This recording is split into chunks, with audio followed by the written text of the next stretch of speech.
नमस्कार, आप देख रहे हैं स्टार इंडिया 24 न्यूज और मैं हूं आपके साथ प्रियंका। खबर चाहे राजनीति की हो, सामाजिक हो, बात चाहे भ्रष्टाचार की हो, जनता के जुड़े मुद्दे की हो या हो कानून व्यवस्था की, शिक्षा, स्वास्थ्य, खेल मनोरंजन की, अब बातें होंगी आपके शहर की। लेकिन हर खबर सिर्फ स्टार इंडिया 24 न्यूज पर।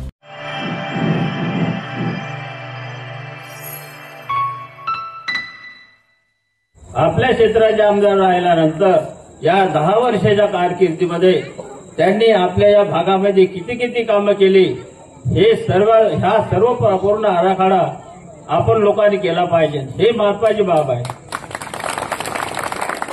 10 वर्षाच्या कारकिर्दीमध्ये आपण त्या कामाचा जर आराखडा केला नाही आणि त्यांनी नुसतं आमदाराचं पद भोगलं याला काही अर्थ नाही। आज समीर भावाची ख्याती आपल्या हिंगणा विखे क्षेत्रामध्ये प्रत्येक गावागावामध्ये यांची ख्याती आहे। त्यात महिलांनी करणं फार आवश्यक आहे। आम्ही योग तर करूच, योजना बी करणं आवश्यक आहे। आणि समोर येणाऱ्या समजा 20 तारखेच्या निवडणुकीमध्ये तुम्ही आपला निर्धार पक्का करा, निर्धार पक्का करा निर्धार, आणि समीर भावाच्या कमळला होड द्या असा निर्धार पक्का करा। मी माझे 2 शब्द संपवितो। मागील 10 वर्षापासून आपल्या सगळ्यांच्या आशीर्वादाने मी आमदार म्हणून काम करत असताना फक्त एकच ध्यास ठेवला, एकच कडे लक्ष ठेवलं, ते म्हणजे आपल्या हिंगणा विधानसभेचा विकास आणि फक्त विकास। मोठ्या प्रमाणात कामं झाली, आपल्या गावाची काही कामं झाली, पण मला हे माहित आहे निश्चितच भरपूर कामं अजून बाकी आहे आणि ते पूर्ण करण्यासाठी येणाऱ्या 20 तारखेला 4थ्या नंबरची कमळाची बटन दाबून आपण मला एक अजून संधी द्या अशी मी आपल्याला विनंती करतो। आपल्या सरकारने मोठ्या प्रमाणामध्ये काही महिन्या अगोदर निर्णय घेतले, त्याच्यातला एक प्रमुख निर्णय म्हणजे आमच्या महिलांसाठी लाडकी बहीण योजना। आणि या लाडकी बहीण योजनेला सुरू ठेवायचं असेल, चालू ठेवायचं का ते चालू ठेवायची ना, तर त्याच्यासाठी त्याची चालू ठेवण्याची बटन तुमच्यासाठी आहे। तुम्ही कमळाची बटन दाबली तर योजना, नाही तर तुतारी दाबली, हत्ती दाबला, गॅस सिलेंडर दाबला तर योजना बंद झाल्याशिवाय राहणार नाही, मी तुम्हाला सांगतो। आता मी आपल्याला विनंती करण्यासाठी आलोय की थोडा खोट्या प्रचारापासून अवगत राहा, सावध राहा, तशामध्ये पडू नका। दुसरं खोटं काय म्हटलं ते राहुलजी, हमारी सत्ता आएंगी तो खटाखट, शब्द आठवते, खटाखट महिलाओं को 8,500 रुपये देंगे। तुमची सत्ता तेलंगणामध्ये आहे, तुमची सत्ता कर्नाटकामध्ये आहे, तुमची सत्ता हिमाचल प्रदेशमध्ये आहे। झाली का तिथं खटाखट भेटले का पैसे? 1 रुपया सुद्धा आमच्या बहिणींना दिलं नाही। खटाखट खोटं बोलले, खटाखट मतं घेतली, पण खरोखर तुमच्या सगळ्यांच्या खात्यामध्ये महायुतीच्या सरकारच्या माध्यमातून 1,500 रुपये दर महिन्याला तुमच्या अकाउंटमध्ये जमा झाले की नाही झाले? परत एकदा आपली सरकार आली तर ही लाडकी बहीणचे आज जे 1,500 ते 2,100 करणार आहे। संजय गांधी निराधार योजना आज 1,500 त्याला 2,100 करणार आहे आणि श्रावण बाळ योजना ही 1,500 चे 2,100 करणार आहे। इथे आमचे मागच्या कमिटीचे अध्यक्ष नरूबा बसलाय, त्यांचे कमिटीचे लोक बसलाय, यांचा मी आभार मानतो। 7 महिन्यामध्ये 7,000 लोकांना यांनी या योजनेचा फायदा दिला, त्यांचा टाळ्या वाजवून स्वागत केलं। पण आपल्या सरकारची केंद्रबिंदू ही महिला आहे। आता महिलांच्या नावाचं गॅस सिलेंडर राहिला तर त्यांना 3 सिलेंडरचे पैसे त्यांच्या खात्यामध्ये जमा होणार आहे। आज तुम्ही एसटी मधनं प्रवास कराल तर तुम्हाला 50% सूट आहे।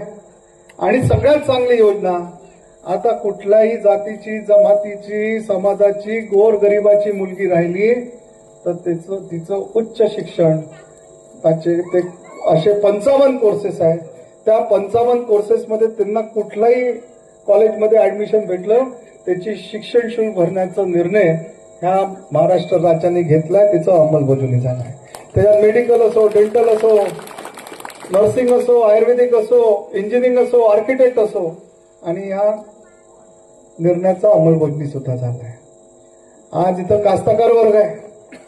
कास्तकारांना वीज बिल माफ झालं, शून्याचं बिल येऊन आलं, किसान सन्मान योजनेच्या माध्यमातून 12,000 रुपये भेटून आले, आणि आपल्या सरकारने निर्णय घेतला आहे की परत एकदा आपण सरकारमध्ये आलो तर हे 12,000चे 15,000 येणार आहे. आपण बघा, आपल्या विरोधामध्ये कोण आहे? तर आदरणीय बंगसाहेब आहे. ते या भागाचे 15 वर्ष आमदार म्हणून काम केलंय, मंत्री म्हणून काम केलंय. पहिल्याच्या विकासामध्ये आणि आताच्या विकासामध्ये फरक दिसतो की नाही दिसत? दिसतो का? आज आपण नागपूरवरून हिंगण्यापर्यंत आलो तर cement road, outer ring road cross केला तर इथून तर केळझर पर्यंत फक्त 9 किलोमीटरचा कानोली बाराचा रस्ता सोडला, त्याचंही काम सुरू आहे. तर कसा रोड आहे? आपण कुठल्याही गावामध्ये जा, 182 गावं आहे. या 182 गावामध्ये कुठल्याही गावामध्ये जा, तुम्हाला 10 वर्षामध्ये त्या गावाचा विकास होताना दिसत आहे. हे आपण विसरू नका. आदरणीय बंगसाहेबांनी हट्ट केला, नाही तर आमच्या लाडक्या वहिनी या गावाच्या त्यांना तिकीट भेटली असती. झालं होतं, फायनल झालं होतं. पण बंगसाहेबांनी असा जिद्दी केली पवार काका की 82 वर्षामध्ये त्यांना निवडणूक लढायची आहे. आता मला सांगा, तुमच्या घरी वयस्कर लोक असतील, तुमचे आई वडील असतील, तुमचे आजोबा असतील किंवा मोठे दादा जे 80 वर्षाच्या वरती असतील, तुम्ही म्हणणार आहे का त्यांना की हे काय शिदोरी आणि तुम्ही शेतामध्ये जाऊन काम करा? म्हणणार आहे का? तुम्ही काय म्हणणार त्यांना? तुम्ही आराम करा, तब्येतीची काळजी घ्या. ती शिदोरी माझ्या हातात द्या. माझ्या हातीमध्ये जेवढी ताकद आहे, तेवढी मेहनत आहे, तेवढ्या ताकदीने, मेहनतीने, इमानदारीने मी शेतीचं काम करीन. बरोबर आहे की नाही? हेच कराल ना तुम्ही? कराल की नाही कराल? जोरात बोला ना. एवढे घाबरता का तुम्ही? कराल की नाही कराल? मग काय करा आता, 20 तारखेला कमळाची बटन दाबा आणि आदरणीय बंगसाहेबांना आराम करण्याची संधी द्या.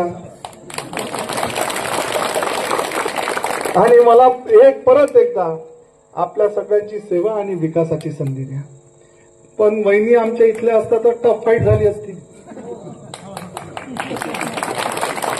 आता तर काय, आम्ही जिथं जातो तिथं, भाऊ तुम्ही कशाला फिरता, कशाला येता?